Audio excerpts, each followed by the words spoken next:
안녕하세요. 닥터유 유태우입니다. 오늘의 주제는 욕하는 사람들의 심리입니다. 네, 욕에는요, 욕이 있고 저주가 있고 또 모함이 있습니다. 욕은 나의 인격을 무시하는 말들, 무시해서 비하하는 말들이죠. 모욕을 주는 말들입니다. 저주는요, 나한테 불행한 일, 나쁜 일들이 생기도록 바라는 말, 이게 이제 저주죠. 모함은 뭘까요? 거짓으로 나를 불리한 상황에 빠뜨리는 말, 이게 이제 저주가 됩니다. 욕하는 사람들은 이제 크게 셋으로 나눌 수 있겠는데요. 제일 많은 사람들이 첫 번째가 뭐냐면은 모르는 사람에게 욕을 하는 겁니다. 네, 두 번째가 아는 사람에게 욕을 하는 거고요. 세 번째, 혼자 욕을 하는 사람들입니다. 네, 제일 많은 사람들이 이제 모르는 사람에게 욕을 하는 사람들이죠. 모르는 사람들한테 욕을 하는 사람들은 나는 이제 그 사람에 대해서 욕을 하려니까 조금 알잖아요. 뭐 잘못을 안다든지 비리를 안다든지 조금 알지만 그 사람 나에 대해서 모릅니다. 그리고 어떤 방법을 택하냐면은 대개는 이제 기록을 택하죠. 네, 기록이라는 건 뭐냐면은 문자라든지 그러니까 글자라든지 사진이라든지 동영상 이런 걸 택합니다. 그래서 SNS라든지 인터넷에 올리죠. 그러거나 뭐 플래카드, 대자보 이런 데 붙입니다. 그러거나 요새는 또 아예 신문이나 어떤 데다 또 광고하는 사람도 있더라고요. 이렇게 다 이런 걸 전부 다 합쳐서 기록이라고 합니다. 네. 그리고 모르는 사람에게 하니까 가급적이면 자신은 드러내지 않습니다. 나를 드러내지 않죠. 되도록이면 감추려고 그러고요. 익명을 선호를 합니다. 아는 사람한테 욕을 하는 사람, 네. 직접 하는 사람은 직접 대놓고 얘기를 합니다. 네. 그리고 그 사람은 없는 데서 욕을 합니다. 이걸 뭐라 그래요? 네. 이걸 이제 간접적으로 하는데 뒷담화라고 하죠. 혼자 욕을 하는 사람, 네. 독도에 가서 혼자 욕을 하는 사람, 산꼭대에 가서 혼자 욕을 하는 사람은 모르겠죠. 그런데 자기는 이제 혼자 욕을 하는데 의도하지 않게 남이 그걸 알게 됩니다. 그래서 우리가 이제 혼자 욕을 하는 사람이 있다라는 걸 알게 되는 거죠. 네, 이게 이제 혼자 욕을 하는 사람들입니다. 오늘 강의는요, 이 세 가지 중에서 모르는 사람에게 욕을 하는 사람들의 심리입니다. 이렇게 모르는 사람에게 욕을 하는 사람들의 특징은 뭘까요? 네, 첫 번째가 아까 잠시 말씀드렸지만은 자신을 감추고 드러내지 않는다는 겁니다. 그래서 익명을 선호를 하죠. 두 번째는요, 편을 어떻게 말을 해야 될까요? 아주 극악하게 합니다. 네, 어떻게 하면 상대방한테 충격을 줄 수 있을까? 이렇게 해서 아주 극악한 표현을 사용을 하죠. 그 대표적인 예가 지금은 좀 안 그렇습니다만은 과거에 북한이 우리를 대상으로 또는 적국이라고 생각하는 미국을 대상으로 쏟아냈던 말들을 보세요. 얼마나 극악해요.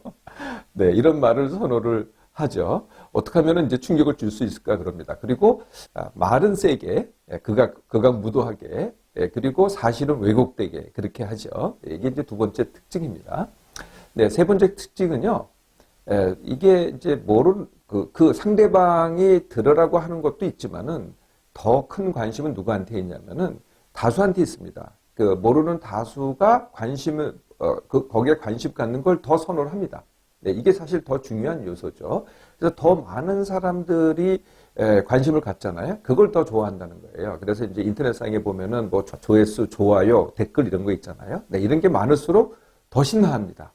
그리고 이제 동조자가 늘잖아요. 동조자가 누군지는 조금 이따 이제 또 말씀드리겠습니다만, 하여튼 동조자가 늘잖아요. 그래서 좋아요를 누르는 사람이 많잖아요. 그럼 더 실이 나서 더 열중을 합니다. 네. 그러다가 동조자가 줄어들잖아요. 조회수도 줄어들고, 댓글도 줄어들고, 또 좋아요도 줄어들잖아요. 그럼 이제 같이 시들해지죠. 또 사실 동조자 말고 반대하는 사람도 있어요. 오히려 공격하는 사람도 있죠. 네, 공격하는 사람들이 많으면은 또 열중을 합니다. 그게 아니고 또 반격을 하죠. 네. 그러다가 또 이 반대자, 이런 사람들이 줄어들잖아요. 또 그러면 같이 시들해집니다. 예. 이런 특징이 있고요. 네 번째 특징은 뭐냐면은, 그러면은 이제 이렇게 시들해지면은 끝나느냐? 그렇지 않습니다. 또 다른, 욕을 할 대상을 찾습니다. 그래서 하나의 대상에서 또 다른 대상으로 옮겨가죠. 네, 이게 모르는 사람들한테 욕을 하는 사람들의 특징입니다. 자, 과연 왜 이렇게 모르는 사람에게 욕을 할까요? 네, 이 사람들의 심리는 뭘까요? 그 첫 번째는요, 이분들에게 욕은 놀이라는 겁니다. 놀이. 네, 재밌는 놀이거든요. 그래서 욕을 할 대상을 찾고 욕을 하고 그 반응에 대해서 또 대응을 하고 이 자체가 다 놀이라는 겁니다. 네, 이게 첫 번째 심리고요. 마음이고요. 두 번째가 욕은 가해에 쾌락을 준다는 겁니다.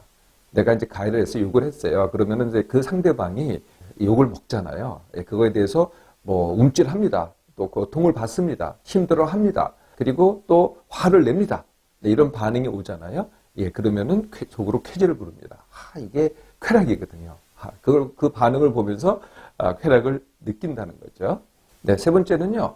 욕은요. 남 또는 사회에 대해서 내가 어떤 이유든 불만족이 있어요. 예, 그러면은 그 불만족을 해소하는 방법이라는 거예요. 그래서 이렇게 해소를 하는데 이게 이제 우리가 소변, 배변을 하는 것 같다 배설이라 그러잖아요. 그럼 배설하면은 시원하잖아요.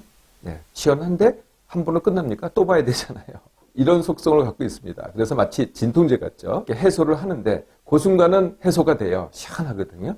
예, 그런데 좀 있으면 또 그래요. 왜냐하면 그 불만족의 원인이 해결된 게 아니잖아요. 그러니까 또 다른 욕의 대상을 찾을 수밖에 없는 거죠. 네 번째 심리는 뭐냐면은 대리만족이라는 겁니다. 욕의 대리만족이라는 거거든요. 네, 본인은 직접 하지는 않아요. 직접 하진 않은데 남이 욕을 하잖아요. 그럼 그걸 보고서 아주 시원한 느낌이 듭니다. 이걸 이제 대리만족이라고 하죠. 본인은 직접 하지 않으니까. 네, 그래서 대부분의 이제 조회를 하는 사람, 또 좋아요를 누르는 사람, 아니면 댓글을 사는 사람들의 상당수가 대리만족을 하는 사람들이죠. 욕을 직접 하지 않고 남이 한 걸 가지고 내가 대신 대리만족하는 사람들입니다. 그래서 직접 욕을 하는 사람보다 이렇게 대리만족하는 사람은 적은 노력으로 나름대로 큰 쾌락을 얻게 되는 거죠. 우리가 이제 그 남의 성행위를 갖다가 성에 관련된 걸 갖다 멀리 훔쳐봅니다. 이걸 우리가 관음증자라 그러잖아요. 관음증자. 그래서 남의 욕을 갖다 훔쳐보고 그걸 즐기는 사람, 이걸 관욕증자라고 합니다. 닥터가 만들어낸 말입니다. 관욕증입니다. 다섯 번째 심리는요. 욕은 자신의 현실 도피라는 겁니다. 내가 문제가 있어요. 그런데 거기서 그게 부담이 돼요. 그러면 거기서 피하려고 하니까 남의 문제를 가지고 물고 늘어지는 겁니다. 네, 이걸로 이제 전환하는 거거든요. 대처하는 거거든요. 네, 그래서 이제 아까도 말씀드렸지만 그게 쾌락이 되고 불만족을 해소하는 방법이 되는데 거기에 열중하다 보면 어떻게 돼요? 내 시간의 상당수를 거기다 쏟습니다. 그러다 보니까 어떻게 돼요? 내 문제는 점점 더 해결이 안 되죠. 점점 더 해결이 안 되니까 어떻게 돼요? 더 커지죠. 네, 그럴수록 더 남의 문제에 더 열중하게 됩니다. 네, 그래서 내 현실 도피라는 겁니다. 여섯 번째가요. 남의 욕을 하는 것은 알고 보면은 내 열등감의 해소입니다. 그래서 남의 욕을 보면은요. 대개는 나보다 더 잘난 사람을 끌어내리기 위해서 합니다. 네, 그래야 나하고 똑같아지니까요. 네, 이게 이제 내 열등감을 해결하기 위해서인 거죠. 그러거나 나하고 비슷한 사람인데 그 사람의 단점을 갖다 드러내요. 아니면은 뭐 안타깝다고 해요. 약점을 드러내요. 그럼 어떻게 돼요? 그 사람이 나보다 낮아지잖아요. 나랑 비슷한 사람을 나보다 낮게 만들려고 하기 위해서 어떻게 보면은 내가 우월하다고 이걸 갖다가 드러내기 위해서. 근데 사실 우월감이라는 게 열등감과 같은 말이거든요. 네, 내 열등감을 해소하기 위해서 남의 욕을 합니다. 이걸 잘 살펴보시면은요, 네, 욕 먹는 사람은 욕하는 사람에 비해서 항상 더 나은 사람입니다. 네, 욕 먹는 사람이 이렇기 때문에 열등하다고 느끼기 때문에 남의 욕을 하는데 결국은 어떻게 돼요? 욕을 먹는 사람, 나보다 아예 못한 사람 욕도 안 해요. 네, 나보다 우월하거나 나하고 비슷하거나 네, 이런 사람한테 욕을 한다는 거죠. 네, 그래서 욕을 먹는 나는 어떻게 돼요? 욕하는 사람보다는 항상 나은 사람입니다. 이렇게 욕하는 사람들이 많습니다. 이런 심리를 갖고 있으니 내가 어떻게 대처를 하면 될까요? 네, 쉽게 대처하기입니다. 자, 이렇게 욕하는 사람들이 많습니다. 그러면 어떻게 대처해야 될까요? 모두 네 가지인데요. 첫 번째는 욕하는 사람들이 원하는 게 뭐냐라는 거예요. 네, 그분들이 원하는 것은 욕 자체, 대상 자체가 원하는 게 아니고요. 관심입니다. 관심을 받을수록 어떻게 돼요? 욕이 더 많아지고요. 관심이 적을수록 욕이 더 줄어듭니다. 네, 욕이 더 줄어들면 어떻게 돼요? 아까 제가 대리만족자도 있다 그랬잖아요. 대리만족자도 줄어들고요. 대리만족자가 줄어들면 각자가 어떻게 돼요? 자기의 문제로 되돌아가게 됩니다. 네, 이게 이제 첫 번째 방법이고요. 두 번째 방법은요. 나는 욕 먹어 죽입니다. 욕 먹어 죽입니다. 욕 먹기가 아니고 욕 먹어 죽이.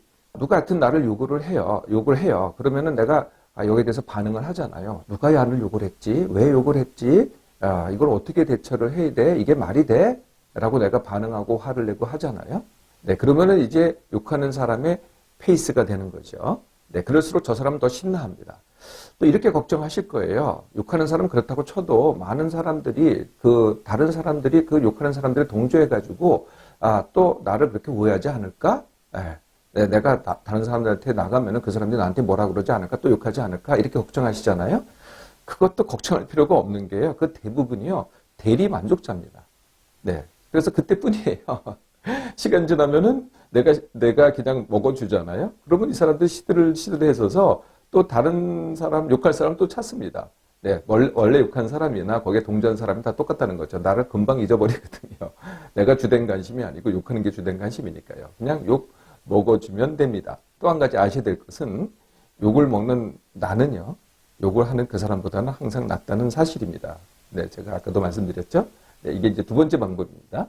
네, 세 번째 방법은 나는 남의 욕에 관심 갖지 않기입니다. 다시 말하면은 내가 대리 만족자 되지 않기죠. 관욕증자 되지 않기입니다. 그래서요, 욕하는 건 보지 마세요. 보거나 듣지도 마시고요. 조회도 하지 마시고, 당연히 좋아요도 하지 마시고, 댓글도 하지 마세요. 좋아요, 나빠요도 하지 마세요. 그것 자체가 다 관심입니다. 네 번째는요, 나는 남의 욕 하지 않기입니다. 네, 남이 아무리 잘못했다고 하더라도, 남의 약점이 아무리 눈에 띈다고 하더라도, 남이 좀 잘못하는 것이 아무리 안타깝고 조금만 바꾸면은 저 사람한테 굉장히 좋아질 텐데, 라고 느끼시더라도 절대 남의 욕 하지 않기입니다. 네. 그래서 남의 욕 하지 않고 누구를 해요? 네, 남에다 관심 갖지 마세요. 나한테만 관심을 가지세요. 그러면 내 문제부터 해결하는 거죠. 내가 내 문제를 해결하잖아요. 어떻게 해결을 해요? 내가 늘 말씀드리죠. 쉽게 하기, 즐기기. 그래서 내가 행복하기부터 먼저 하시는 겁니다. 그동안 욕을 많이 보거나 듣거나 또는 하거나 하셨나요? 네. 그러면 지금부터는요. 내가 원하는 것을 쉽게 하고 즐기기를 해보세요. 네, 그러면 어떻게 되겠어요? 네, 이 세상의 욕이 줄어듭니다.